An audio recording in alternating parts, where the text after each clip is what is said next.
کرے گا، آخرت میں تمہارا حساب بھی اللہ آسان کر دے گا۔ اسی لیے ہم سمجھ رہے ہیں کہ بھئی یہ دنیا کے اعتبار سے لوگوں کی حاجتوں کو پورا کرنا یہ اصل رحم ہے۔ اچھی بات ہے، سخاوت کی بات ہے، کسی کی مدد کر دیا، کسی کا تعاون کر دیا، کسی روز کا قرض ادا کر دیا، کسی بیمار کو دوا پہنچا دیا، بہت ساری باتیں ہیں، لیکن کام اصل یہ نہیں ہے۔ کام جو اصل تھا کہ اس کو کرتے ہوئے وہ اللہ کے بندوں کو اللہ کی طرف بلانا اور اس محنت سے ان کو مطمئن کرنا، ہر مسلمان کو اس محنت کے لیے تیار کرنا۔ اور جو وقت لگایا ہوا عملہ ہے، ہم تو اس کو یہ بات بھی سمجھائیں، اگر ایک دن بھی میں نے یہ کہا آج کی بجائے کل چلا جاؤں گا، اجتماع ہو جائے، اس کے بعد میں ذرا 15 شعبان کے بعد جاؤں گا، میں جو ہے 30 شعبان کو جاؤں گا، اگر اس نے یہ کہا تو وہ یقین کر لے کہ اس کے ساتھ وہ ہو رہا ہے جو 3 صحابہ کے ساتھ ہوا تھا، جو حضرت کعب وغیرہ ساتھی ہیں نا، ان کے ساتھ جو معاملہ ہوا وہ یقین کر لے کہ میرے ساتھ یہ معاملہ شروع ہو گیا۔ ان کے ساتھ کیا ہوا تھا؟ 50 دن تک اللہ تعالیٰ نے منع کر دیا ان سے بات بھی مت کرنا۔ اللہ کے رسول صلی اللہ علیہ وسلم جو تمام کائنات کے لیے رحمت بنا کر بھیجے گئے، وہ نبی بھی ان سے ناراض ہے اور ان سے بات نہیں کر رہے۔ اب یہ سوچ لو کہ میرا وقت نہیں لگ رہا تو میں اتنا کافی نہیں ہے کہ بھئی میرا سارا وقت نہیں لگا تو میں استغفار کر لوں۔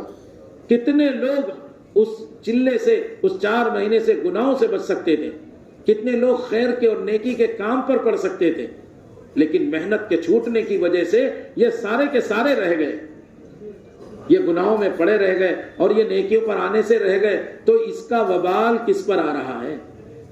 آپ سوچو تو صحیح۔ ہم اتنا سوچتے ہیں کوئی بات نہیں، میرا گشت نہیں ہوا۔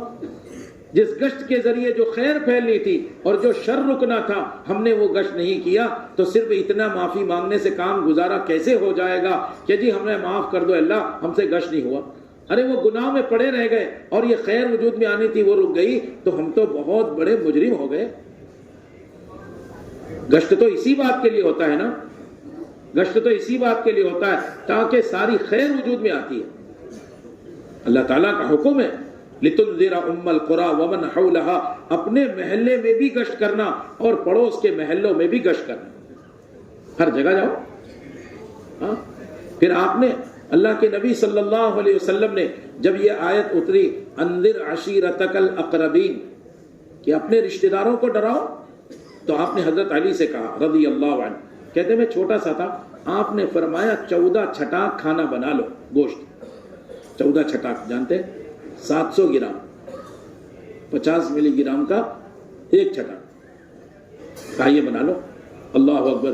اللہ کے نبی صلی اللہ علیہ وسلم کی بات پر حضرت علی کہتے ہیں مجھے تعجب بھی ہوا، جن کو یہ بلا رہے ہیں ایک ایک آدمی اکھا بکرا کھا جاتا ہے، پورا بکرا اکیلا کھا جائے، یہ 700 گرام میں کیا ہوگا اتنے ساروں؟ اور پورے خاندان کو بلانا ہے، چچاؤں کو بلانا ہے، بھائیوں کو بلانا ہے، پھوپھیوں کو بلانا ہے، بہنوں کو بلانا ہے، اب میں کتنوں کو بلاؤں گا؟ لیکن چونکہ حکم یہی تھا تو 14 چھٹاک کھانا بنایا، گوشت اور ایک پیالہ پانی، کہا وہ پیالہ پانی دیکھ کر یہ لگ رہا تھا یہ تو ایک ہی آدمی پی جائے گا تو باقی کیسے پئیں گے؟ لیکن اللہ کے نبی صلی اللہ علیہ وسلم کا حکم ہے، میں نے پورا کیا، اور جب کھانا بن گیا سب کو بلایا، آپ نے فرمایا کھاؤ، ذرا اچھے سے کھاؤ، آپ ترغیب دیتے تھے، پیٹ بھر کے کھاؤ۔ اب وہ لوگ کھا رہے ہیں، سارے جتنے رشتہ دار آپ کے آئے تھے سب نے پیٹ بھر کے کھا لیا۔ پھر آپ نے پیالہ دیا پانی کا، لو بھائی سب پیو، سب نے پیالہ پانی بھر کے، پیالہ جو تھا پیٹ بھر کے پی لیا۔ اب اس کے بعد حضرت علی کہتے ہیں میں دیکھ رہا تھا، کھانے پر ایسا لگ رہا تھا جیسے کسی نے انگلی بھی نہ لگائی، وہ پیٹ بھر کے کیا کھایا، اور پھر پانی ایسا لگ رہا تھا جیسے اس میں سے ایک قطرہ پانی کم نہ ہوا ہو، وہ پیالہ اسی طرح بھرا ہوا تھا۔ تو آپ نے فرمایا دیکھا تم نے میرا معجزہ، اللہ نے میری کیسی مدد کی برکت کے ذریعے۔ تو ان میں سے کوئی آدمی تھا غالباً ابو لہب، اس نے کہہ دیا چپکے سے ارے آج کے دن تمہارا جادو ہم نے دیکھ لیا، نعوذ باللہ۔ دیکھ رہے ہیں، آپ نے فرمایا اچھا مجھے اللہ نے ایک کام دیا ہے، میں وہ کام کرنا چاہتا ہوں، کون تیار ہے میرے ساتھ؟ حضرت علی کہتے ہیں سب بڑے بڑے تو خاموش تھے، جب میں نے دیکھا کوئی نہیں بول رہا تو میں چھوٹا تھا، میں کھڑا ہو گیا۔ آپ نے فرمایا بیٹھ جاؤ علی۔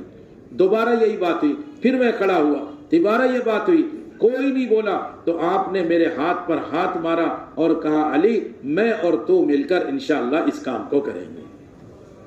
مایوس نہیں ہونا چاہیے، ہاں ہم محنت تو کریں گے، 100% مسلمانوں کو ان اعمال پر لانا، ہر مسلمان کے گھر میں اعمال قائم کرنا۔ مدینے کا ہر گھر عمل سے بھرا ہوا ہے، ایک ایک گھر کے اندر وہ اعمال تھے۔ اگر شوہر بھی بھوکا آ کر مانگے تو شکایت کرنے کی بجائے وہ اللہ سے بیوی کہہ رہی ہے میرا شوہر بھوکا ہے، کچھ ایسا دانے دے دے، چکی میں پیسوں، آٹا بنا کے روٹی بنا کے شوہر کو کھلاؤں، کچھ اناج دے دے میں چولہے پہ رکھ کے پکا کے کھلا دوں۔ ایسی دعا کر رہی، شکایت نہیں کر رہی۔ جب گھر والوں کا مزاج اور تعلق اعمال کے راستے سے اللہ سے ہو جائے گا تو پھر ہمارے گھر کے لوگ ہمارے معاون بنیں گے، ہمارے گھر کے لوگ ہمارے معاون بنیں گے، شکوہ شکایت نہیں کریں گے۔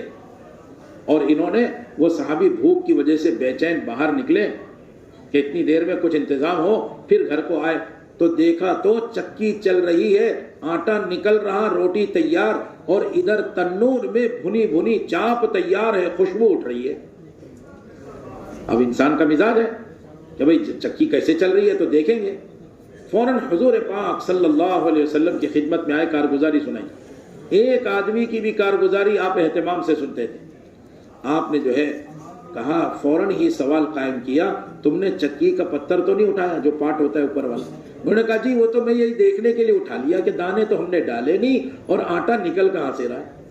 اللہ اکبر۔ آپ نے فرمایا جب تک تمہاری موت نہ ہوتی یا میں جب تک زندہ رہتا، بلکہ قیامت تک اللہ چکی چلاتے رہتے، آٹا نکلتا رہتا۔ ہاں اللہ کی قدرت۔ اب آپ سوچو گے چکی تو چلی نہیں، یہ بات تو کہہ رہے ہیں کیوں بھائی؟ اتنا بڑا سورج پوری دنیا میں 24,000 کلومیٹر کا ریڈیس اس کو گھوم کر پورا کرتا ہے، اس کو اللہ چلا رہے ہیں تو کیوں بھائی چکی نہیں چلا سکتے؟ اللہ تو بڑی قدرت والا ہے۔ زمین سے اناج نکال رہے ہیں، زمین کھود کر دیکھو اناج ہے نہیں۔ حضرت مولانا یوسف صاحب رحمۃ اللہ علیہ فرمایا کرتے تھے جہاں جہاں سے نکلتا ہوا نظر آ رہا ہے انسان اپنی محنت کی طاقت وہاں لگا رہا ہے۔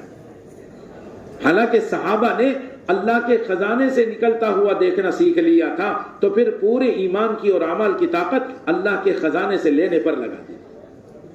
ہم کس پہ لگا رہے ہیں؟ دکان پر، تجارت پر، کھیتی باڑی پر۔ زمین سے غلہ نظر آ رہا ہے، کسان زمین پر محنت کر رہا ہے، سردی گرمی دھوپ بارش کچھ نہیں دیکھتا۔ ہر آدمی کا یہ مزاج۔ یہ ایمان اور اعمال کی محنت کے راستے سے اللہ تعالیٰ برکت کے دہانے کھول دیتے ہیں، دہانے دروازوں کو کہتے ہیں۔